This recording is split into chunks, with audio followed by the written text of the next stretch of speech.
네, 지금 이 시간에는 우리 하나님 말씀 함께 보시겠습니다. 오늘 말씀은 조금 깁니다. 다른 때보다 좀 긴데요.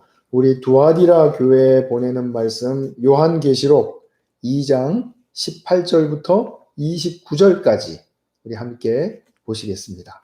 요한계시록 2장 18절부터 29절까지 보시겠습니다. 제가 세 번역으로 읽겠습니다. 두아디라 교회의 심부름꾼에게 이렇게 써보내라.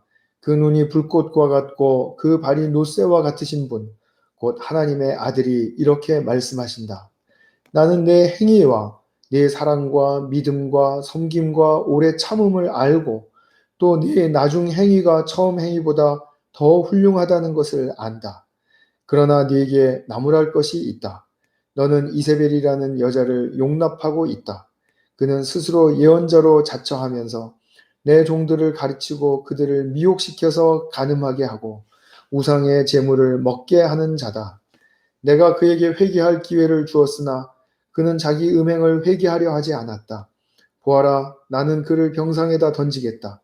그와 더불어 간음하는 자들도 그와의 행위를 회개하지 않으면 큰 환난을 당하게 하겠다. 그리고 나는 그의 자녀들을 반드시 죽게 하겠다. 그러면 모든 교회는 내가 사람의 생각과 마음을 살피는 분임을 알게 될 것이다. 나는 너희 각 사람에게 그 행위대로 갚아주겠다. 그러나 두아디라에 있는 사람들 가운데서 그의 가르침을 받아들이지 않은 사람들, 곧 사탄의 깊은 흉계에 물들지 않은 사람들인 너희 남은 사람들에게 내가 말한다. 나는 너희에게 다른 짐을 지우지 않겠다. 다만 내가 올 때까지 너희가 가지고 있는 그것을 굳게 붙잡고 있어라. 이기는 사람, 곧 내 일을 끝까지 지키는 사람에게는 민족들을 다스리는 권세를 주겠다. 그는 쇠지팡이로 그들을 다스릴 것이고 민족들은 마치 질그릇이 부수어지듯 할 것이다. 이것은 마치 내가 나의 아버지께로부터 권세를 받아서 다스리는 것과 같다. 나는 그 사람에게 샛별을 주겠다. 귀가 있는 사람은 성령이 교회들에 하시는 말씀을 들어라. 아멘. 자, 오늘은 7교회 중에 우리 네 번째 두아디라 교회에 주시는 메시지를 살펴보겠습니다. 지금까지 살펴본 교회들 여러분 기억하시나요? 첫 번째 에베소 교회, 두 번째 서마나 교회, 세 번째 버가모 교회, 이렇게 세 교회에 주시는 메시지를 보았죠. 각 교회에게 예수님이 칭찬하시는 바가 있었고 또 책망하시는 말씀이 있었습니다. 그 칭찬과 책망의 내용들이 교회마다 다 달랐죠. 우리가 동일하신 예수님을 믿고 기독교의 동일한 십자가의 핵심 진리를 붙들고 있어도 이렇게 교회마다 다양한 모습으로 나타난 것은 지극히 정상적이고 자연스러운 것입니다. 그것을 우리가 꼭 아셔야 합니다. 내가 아는 교회, 내가 경험한 교회의 잣대를 가지고 우리 다른 교회를 판단하시면 안 돼요. 섣부른 것입니다. 굉장히 위험한 행동이 됩니다. 교회마다 이렇게 다양한 모습으로 나타나는 것은 사람의 모든 개인이 예수님을 믿고 성도가 되었어도 다 다르게 나타나는 것과 같거든요. 그래서 우리 교회의 속성, 또 교회의 다이내믹, 또 교회의 정황, 이런 모든 것들이 다 다르기 때문에 교회는 한 사람의 기준으로 결코 평가가 될 수 없는 것입니다. 교회의 판단은 오직 예수 그리스도만이 하실 수 있는 일입니다. 오늘 보는 두아디라 교회는 지난 3시간 동안에 걸쳐서 보신 우리 교회 중에 한 교회와 아주 상반된 반대 모습을 보이고 있습니다. 오늘 본문을 보셨는데 본문을 읽으시면서 이 교회는 지난 우리가 번에 본 그 교회와는 완전히 반대네 하는 그런 교회를 생각하셨습니까? 그 교회가 어떤 교회죠? 어느 교회죠? 에베소 교회입니다. 에베소 교회. 자, 에베소 교우들은 자기가 사도가 아니면서도 사도라고 그 자칭하는 거짓 사도들을 참 어렵게 힘들게 분별해 내어서 칭찬을 받았죠. 예수님의 칭찬을 받았습니다. 그런데 이런 옳고 그름의 시비를 가리는 그런 참으로 섬세하기도 하고 또 격렬하기도 한 이런 과정을 거치면서 교회 안에서 무엇을 잃어버렸습니까? 형제 사랑을 잃어버렸습니다. 그래서 책망을 받았었죠. 오늘 두아디라 교회에 주시는 메시지는 정반대입니다. 이 교회는 처음 행위, 그러니까 사랑, 믿음, 그리고 오래 참음, 이런 그 행위가 나중에 보니까 더 풍성해졌어요. 그래서 이 교회는 더욱더 큰 그런 주님의 그 자질적인 면, 또 사랑하는 면, 참아내어주는 그런 측면에서 정말 주님의 칭찬을 받은 교회거든요. 그런데 한 가지, 이세벨이라는 한 그 거짓 교사의 그 가르침을 분별해내지 못해서 그 거짓 가르침에 빠진 교우들이 몇몇 있었던 것 같아요. 그래서 그것을 주님께서 굉장히 책망하시고 있습니다. 그래서 오늘도 역시 우리 같은 패턴으로 메시지를 보겠습니다. 첫 번째로는 무엇을 칭찬하셨고 무엇을 책망하셨는가. 그리고 두 번째로는 무엇을 경고하셨고 이기는 자에게는 무엇을 약속하셨는가. 이렇게 두 부분으로 나누어서 크게 나누어서 보도록 하겠습니다. 먼저 우리가 칭찬과 책망의 내용을 보기 전에 두아디라 교회를 찾아오신 예수님이 어떻게 묘사되셨는가가 우리에게 또 궁금한 사항이죠. 이렇게 이야기합니다. 18절, 그 눈이 불꽃과 같고 그 발이 놋새와 같으신 분, 견고하게 서 계신 분이라 이 말이죠. 그리고 무언가를 살피시는 그 불꽃 같은 눈을 가지셨어요. 그분이 하나님의 아들이신데 하나님의 아들이 이렇게 두아디라 교회에게 말씀하신다. 그렇게 우리가 말씀을 보았습니다. 이미 1장 14절, 15절, 16절에 묘사된 예수님이 이제 두아디라 교회의 상황에 적절하게 맞추어 주시는 그런 모습으로 오신 것을 우리가 볼 수가 있습니다. 1장 16절에서는 더하여서 이런 말씀이 나왔었죠. 날카로운 양날 칼이 나오는 입을 가지신 분이다. 이것이 예수님의 어떤 속성을 말씀하고 있습니까?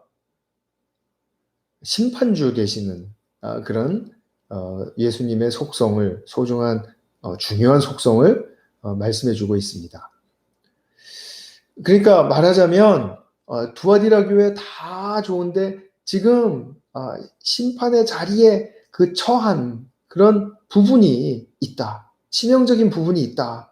지금 그것을 아주 주님의 날카로운 통찰과 또 그리고 살피심으로 지금 두아디라 교회에 말씀을 전하시고 있는 거죠. 그러면서도 먼저 칭찬을 앞세우시죠. 19절에 보면 네 행위와 그렇게 했는데 이거는 엄밀히 보면 네 행위들, 즉 네 사랑과 믿음과 섬김과 오래 참음을 내가 안다. 이렇게 말씀하십니다. 그리고 네 나중 행위가 처음 행위보다 더 훌륭하다는 것도 안다. 이렇게 말씀을 하세요. 지금 나중 행위가 처음보다 더 훌륭하다라는 말씀은 각각 다른 행동을 이야기하는 것이 아니고요.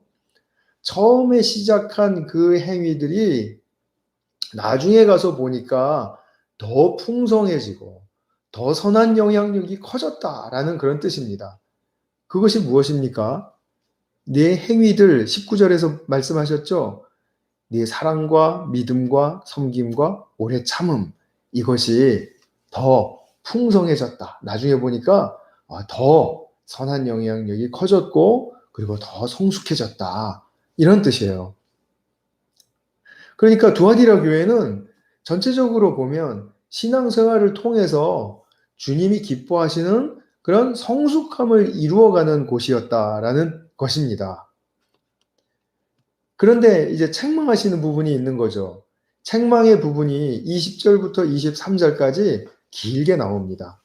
사실 오늘 본문이 좀 긴데요. 그 안에 들어있는 내용이 참 많아요. 그런데 제가 오늘 이것을 좀 간략하게 줄여서 말씀을 드리도록 하겠습니다. 책망의 부분이 길게 나오는데 먼저 우리가 누구를 책망하는가? 이 책망의 대상을 좀 보아야 되겠습니다. 제일 먼저 20절에 이세벨이라는 여자라고 그렇게 나오죠. 정말 이 악영향을 끼치고 있는 이세벨이라는 여자. 이 여자가 무엇을 나쁘게 했는지는 뒤에 가서 보겠습니다. 그 한 존재가 나오고요. 그 다음에 22절에 보면 그와 더불어 이세벨과 더불어 간음하는 자들, 동조자들이 있었다 이 말입니다. 그 이세벨의 가르침에 이렇게 동의하고 그럴 수도 있지. 그러나 직접 이세벨과는 관련은 없는 그런 그와 더불어 간음하는 자들, 동조하는 자들 이렇게 볼 수 있고요. 또 23절에 보면 이세벨의 자녀들, 그의 자녀들이라고 나옵니다. 이거 문자적인 의미로 이세벨의 자식들을 말하는 게 아니고요. 정말 이세벨이라는 여자에게 딱 달라붙어서 이게 옳다. 그리고 그것을 막 쫓아가는 그런 아주 급진적이고 그리고 아주 집착적인 그런 부류를 말하는 것입니다. 그래서 이세벨, 그와 더불어 간음하는 자들, 그의 자녀들 이렇게 세 부류로 나누어져서 예수님이 말씀하고 계세요. 그만큼 그 교회를 지금 선명하게 분별해서 보고 계시다라는 뜻이죠. 자, 이세벨의 그럼 거짓 가르침은 무엇이었는가? 비슬리 머레이라는 유명한 성경학자이면서 신학자가 있습니다. 이분의 말에 의하면 이세벨의 거짓 가르침은 제가 매 시간마다 언급했던 그 사회의 경제활동의 중추적인 역할을 했던 무엇이죠? 길드, 협동조합, 이 길드를 중심으로 해서 일어나게 된 종교, 문화, 의식과 또 그것이 또 이렇게 널리 퍼뜨린 통념에 잘 연결되어 있다는 것입니다. 다시 말하면 그 길드는 그냥 뭐 사무만 보는 그런 곳이 아니었어요.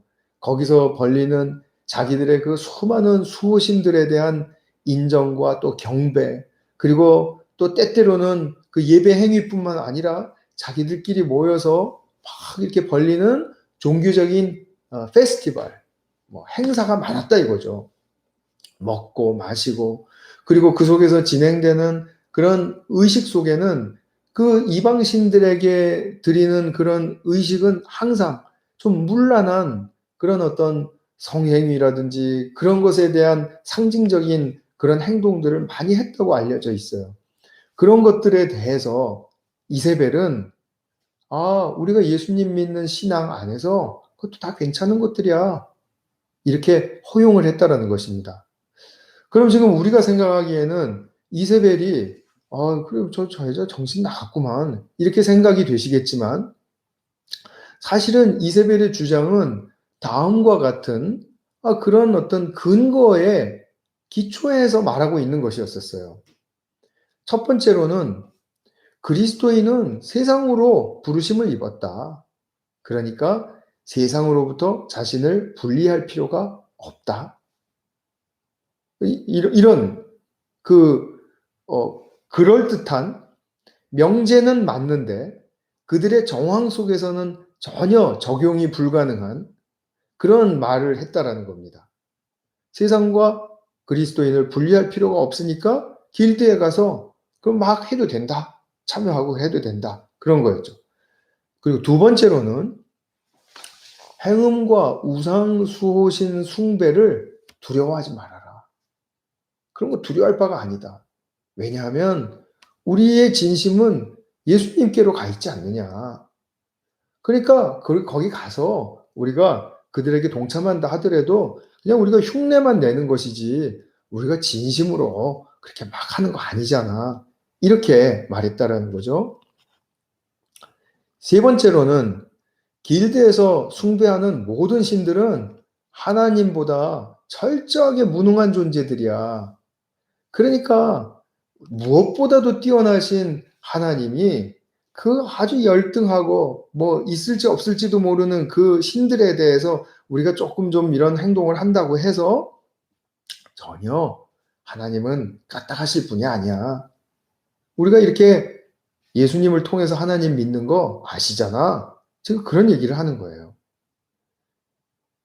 더군다나 길드에 참여하지 않으면 그들의 그 경제 생활이 굉장히 어려워지기 때문에 이 이세벨은 그런 어려운 상황을 주님이 원하시지 않아. 주님의 자녀들인데 우리가 그렇게 가난하게 사는 걸 주님이 설마 원하시겠어?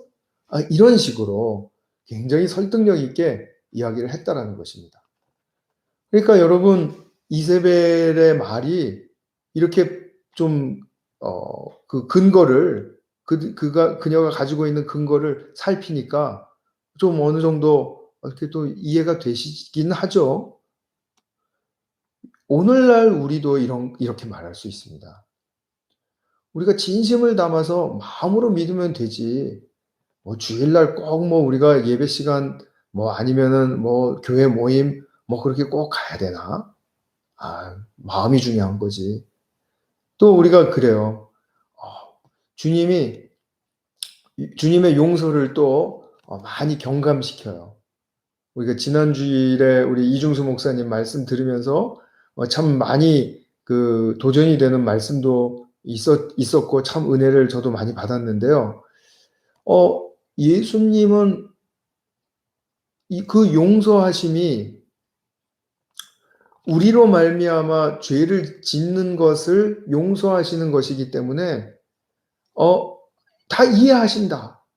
이러면서 주님의 용서를 싸구려 용서로 만들어 놓는 거예요. 용서를 하신다면 그 죄에 대해서는 우리가 조금 경계를 가져야 되잖아요. 그런데 마음 놓고 이렇게 그러니까 미래의 죄도 용서받는다라고 말하는 것처럼 우리가 어떠한 죄를 지어도 용서를 받으니까 이렇게 해도 괜찮아. 이렇게 말하는 것입니다. 세상과 영합한 어떤 행동도 괜찮고 우리가 먹고 사는 문제에 있어서 손해보는 행동은 우리가 좀 그거 힘든 문제니까 주님도 이해하실 거야. 이렇게. 물론 예수님이 우리가 사는 모든 삶의 영역 속에서 우리가 잘 살아내기를 원하시죠. 우리가 늘 뭐 가난하게 살기를 원하시는 거 아니죠. 그리고 진실한 마음으로 주님을 생각하는 것 얼마나 좋아하시겠습니까? 그런데 이러한 이세벨의 합리화가 치명적으로 비성경적인 이유가 있습니다. 그것은 이세벨이 비종교적이라서가 아닙니다. 또 비윤리적이어서도 아닙니다. 물론 비윤리적인 요소가 있었죠. 그것 때문도 아닙니다. 그러나 궁극적으로는 세속적이어서도 아닙니다. 뭐 우리가 세속적인 것 다 잘라내면 우리가 우리 삶을 어떻게 살아갑니까? 그것이 심판받는 핵심이 아닙니다. 이렇게 자기를 합리화하면서 주님의 용서와 관용을 미리 앞질러서 판단하고 그렇게 막 주장하고 또 그것을 행하는 행태는 치명적으로 그리스도와 교회의 연합을 깨어버리기 때문에 아주 위험한 것입니다. 그리스도와 교회의 연합을 깨는 행동들이 무엇인지를 우리가 잘 분별해 내야 합니다. 그것이 우리가 세상과 구별되는 그런 모습으로 살아가는 성도가 가야 할 길이거든요. 그런데 우리가 이 교회의 연합, 이렇게 이것을 말할 때 우리의 머릿속에는 무엇이 먼저 들어오냐 하면 성도들 간의 연합과 화목. 그렇죠? 그리고 또 한 가지는 교회들끼리의 연합. 이것을 주로 생각하는 것 같아요. 근데 성도들끼리도 잘 연합하고 교회들끼리도 또 잘 연합하면서도 주님을 외롭게 만들 수 있다는 사실을 우리가 꼭 기억해야 합니다. 신약이 가르치고 있는 이 연합의 핵심은 다른 어떤 연합도 아닌 그리스도와 교회의 연합입니다. 그리스도께서 우리 교회를 신부로 맞아주신 그런 신랑과 신부의 연합의 관계를 우리가 가장 앞서서 가장 중심적으로 우리가 생각을 하고 그것에 기초해야 합니다. 그런데 그것이 아니라 우리는 너무 또 이것도 앞질러 간 거죠. 성도들의 연합, 교회들의 연합. 그래서 사이가 좋아야 하고 물론 사이 좋아야 하죠.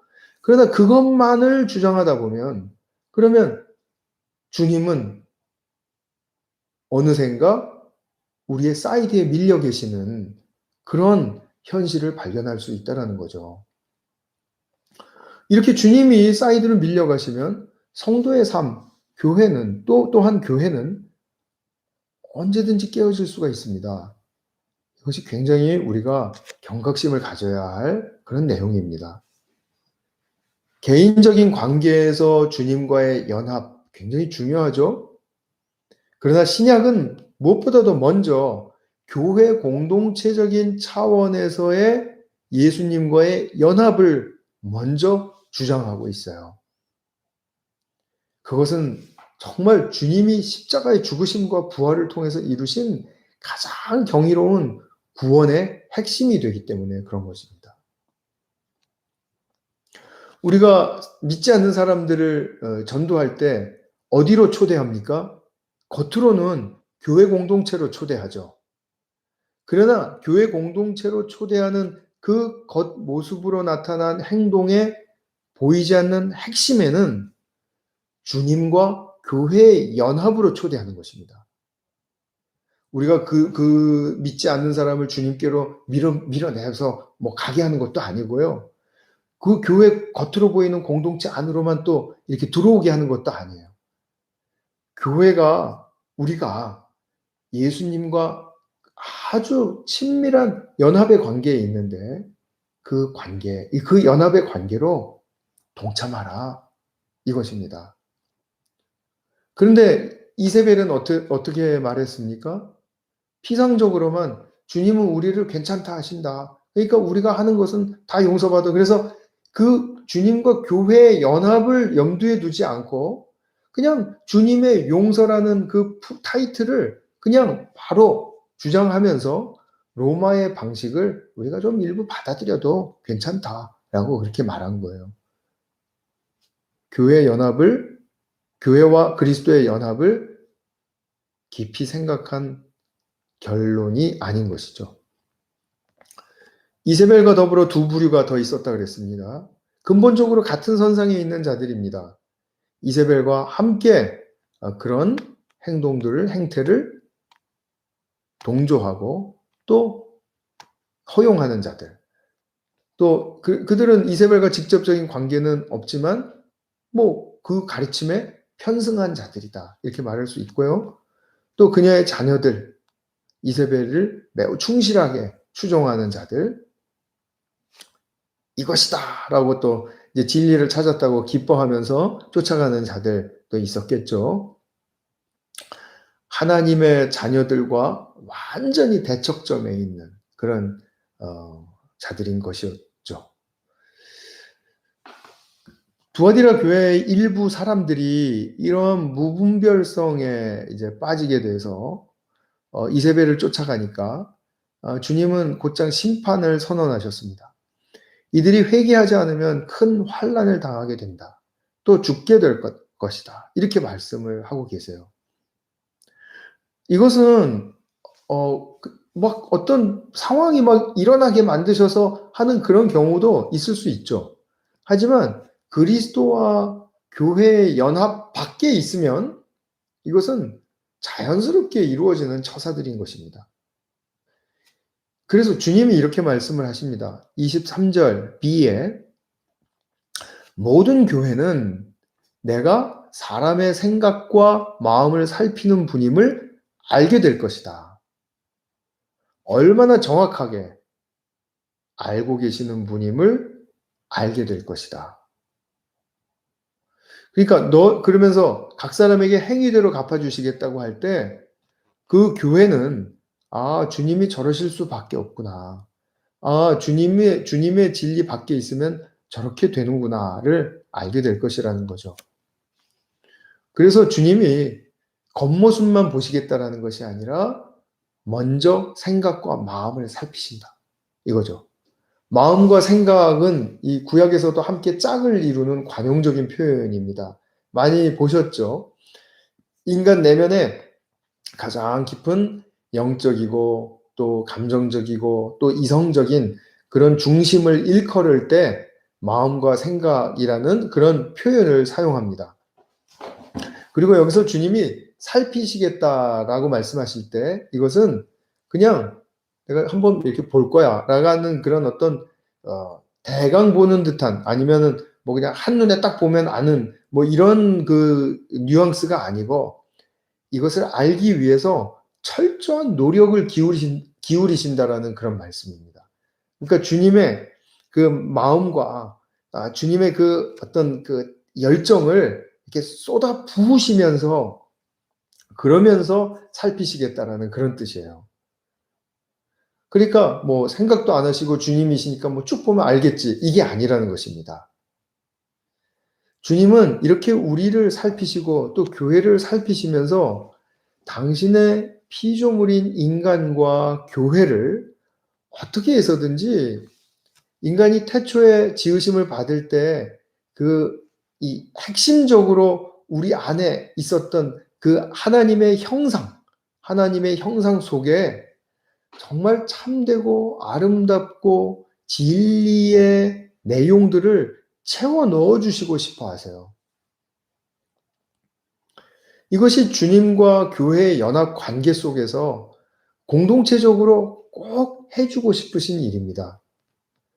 근데 이렇게 참되고 아름답고 진리에 해당하는 것들을 넣어주고 싶어 하시는데 엉뚱하게 이렇게 해도 괜찮아. 이렇게 해도 이해하실 거야. 이렇게 하면서 자기 자신의 그 하나님의 형상 속에 아무것도 교회를 통해서 또는 말씀을 통해서 채우려고 하지 않으면 그러면 어떻게 되느냐? 창조 전의 모습과 같이 그는 혼돈에 빠질 것이고 공허해질 것이고 어둠의 상태에 갇히게 된다. 지금 그런 말씀을 하고 싶으신 거죠. 이것이 심판의 궁극적인 지점이죠. 혼돈과 공허와 어둠. 그 과정에는 파멸이 들어가는 것이고 또 그 중요한 그렇게 파멸에 들어가게 하는 그런 자리는 심판의 자리인 것이죠. 그러면서 우리에게 회개하라라고 말씀을 하세요. 회개하는 자들에게 또 애당초부터 이세벨의 가르침에 빠지지 않고 그러니까 사탄의 깊은 그 계략에 빠지지 않았던 남은 자라는 말이 나오는데 이게 구약에서부터 나오는 아주 중요한 개념의 말씀이죠. 단어입니다. 하나님의 백성들, 진실한 백성들을 일컫죠. 그들에게 주님께 회개하고 나오라고 말씀을 하세요. 죄를 지은 자들에게 회개하고 나오라고 그렇게 말씀을 하세요. 어떤 회개냐? 그냥 잘못했습니다. 뭐 이렇게 말할 수 없죠.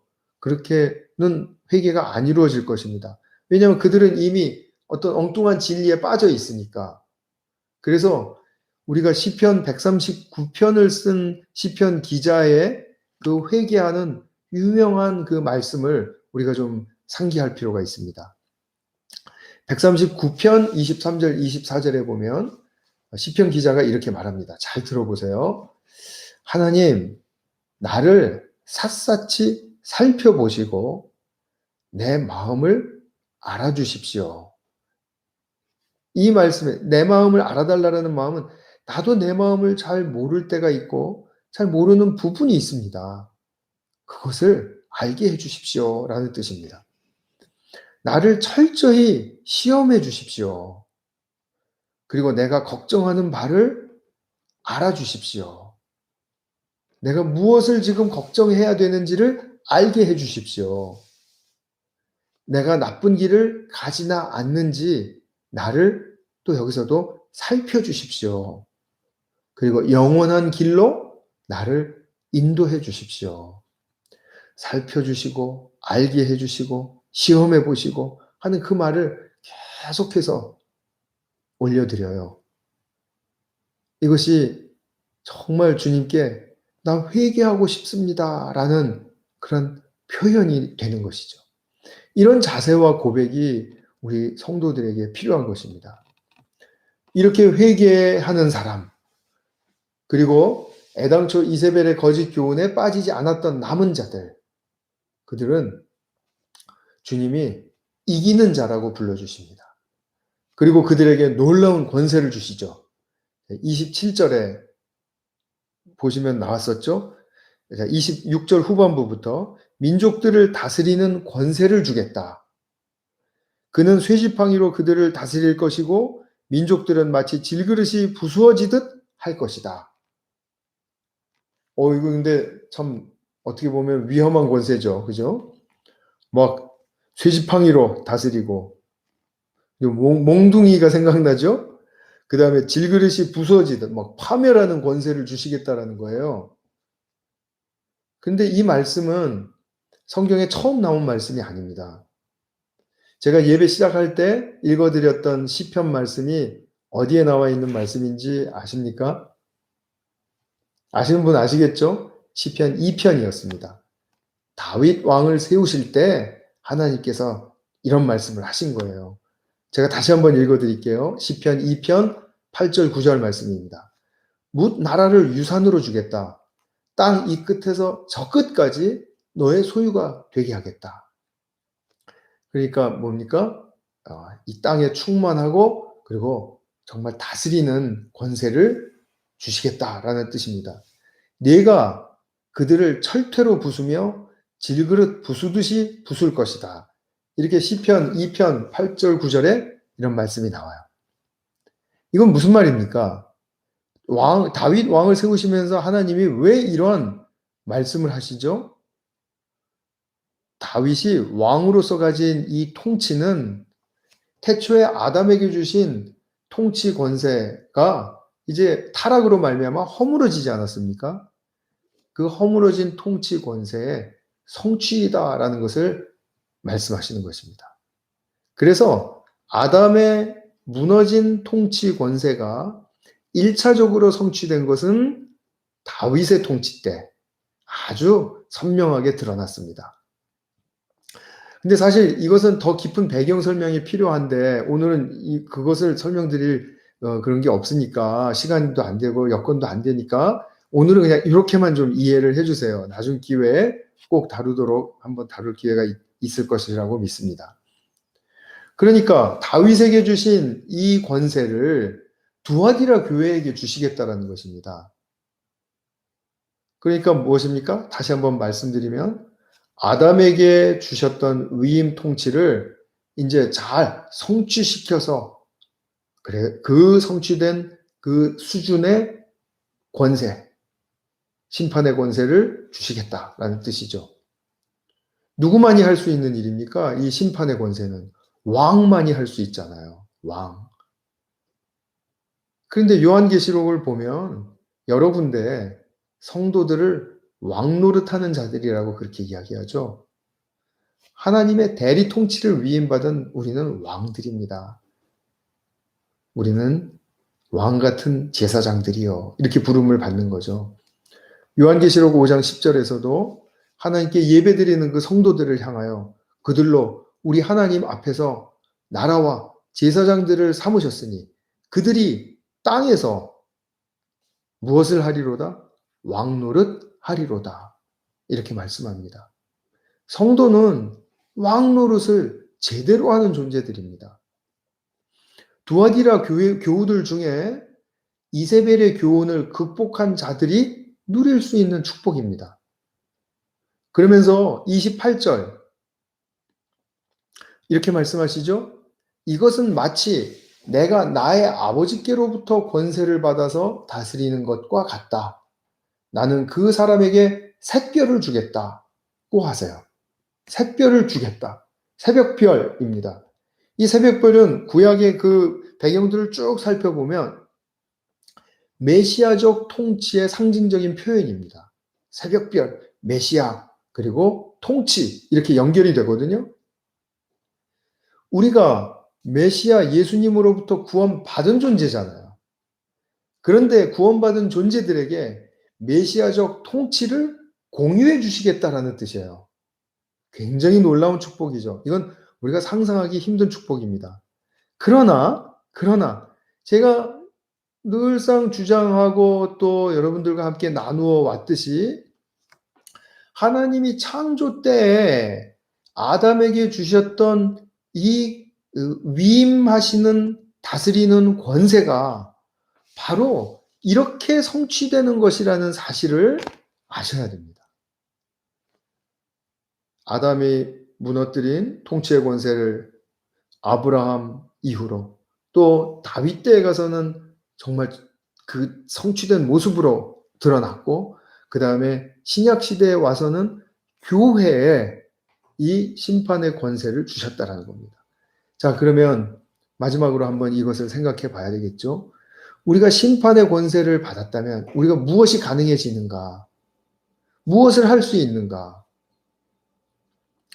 째째하게 이 말 저 말 시비 잡아서 옳고 그르고 따지고 또 시비 걸고 저 사람은 안 되는 사람이야 이런 거 가지고 이렇게 그런 거에 신경 쓸 겨를이 없는 사람이 되어버립니다.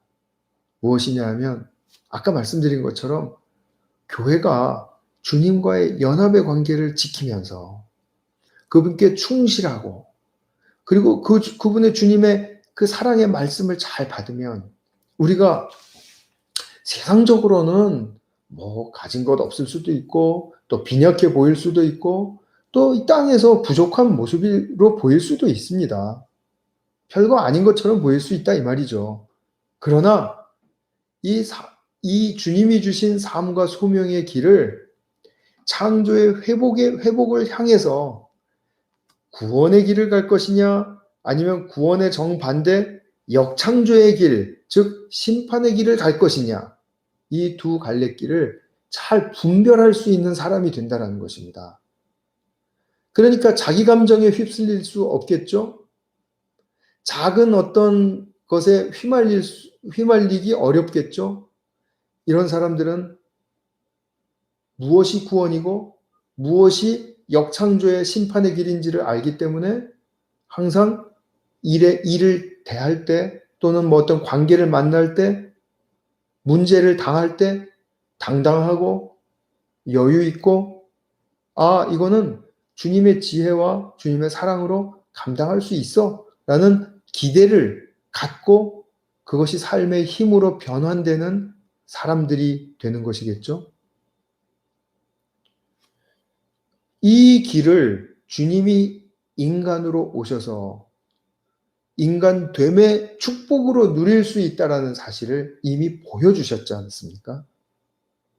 그러니까 우리는 그 길을 먼저 가신 모델도 있고 오늘날 우리가 이렇게 교회의 교훈을 받으면서 우리가 무엇을 초점으로 맞추고 살아야 하는가에 대한 가르침도 받고 있으면서 또 성령께서 동행하시면서 또 하나님의 임재 속에서 우리가 늘 떠나시지 않는 그 주님을 의지하며 또 주님께 여쭈며 주님께 또 답을 얻으며 그리고 살아갈 수 있는 그런 얼마나 정말 이것을 이루기에 완벽한 그런 삶의 정황으로 우리가 부르심을 받고 들어와 있는 것입니까? 그러니까 우리 성도님들 삶에 어떤 문제가 닥쳐도 잠깐은 당황스러울 수 있고 또 잠깐은 또 좀 헤맬 수도 있습니다. 그러나 이내 우리가 이러한 권세를 얻는 존재라는 사실을 우리가 알게 된다면 그러면 우리가 비록 두아디라 교회 일부 사람들처럼 거짓된 가르침에 잠깐 빠졌다 할지라도 회개하고 정말 주님 앞으로 나아올 때 우리는 서로 다른 점, 부족한 점 서로 품어주는 건 뭐 일도 아니죠. 무엇보다도 주님과 교회와의 연합이 중요하니까 그것을 우리가 이루어가는데 정말 우리가 얼마나 큰 정진이 이루어질 수 있겠습니까? 이러한 축복의 우리 게인스빌 한인교회가 되기를 축원합니다. 우리 다 같이 한번 기도하는 시간을 갖겠습니다. 제가 기도하겠습니다. 사랑하는 아버지 하나님, 두아디라 교회가 비록 거짓 가르침에 빠져서 참 많은 혼돈 가운데 있었겠지만 주님이 이렇게 살피시고 또 일으켜 세워주셔서 회개하는 자들에게 이런 놀라운 축복의 권세를 주신다고 말씀하시는 것이 얼마나 큰 약속과 또 얼마나 큰 우리에게 힘이 되는지 알 수가 없습니다. 사랑하는 주님, 우리가 참으로 주님과의 교회의 연합에 놀라운 그 비밀스러운 관계, 축복의 관계 속에서 우리가 늘 지키고 또 분별해내고 그래서 정말 우리의 삶과 또 우리의 그 소명의 길이 정말 아름답게 주님의 구원의 역사로 동참하게 되고 또 그것을 누리는 길로 갈 수 있는지를 증거해내는 그런 복된 주님의 교회 되게 하여 주시옵소서. 우리 구주 예수 그리스도의 이름으로 기도하였습니다. 아멘.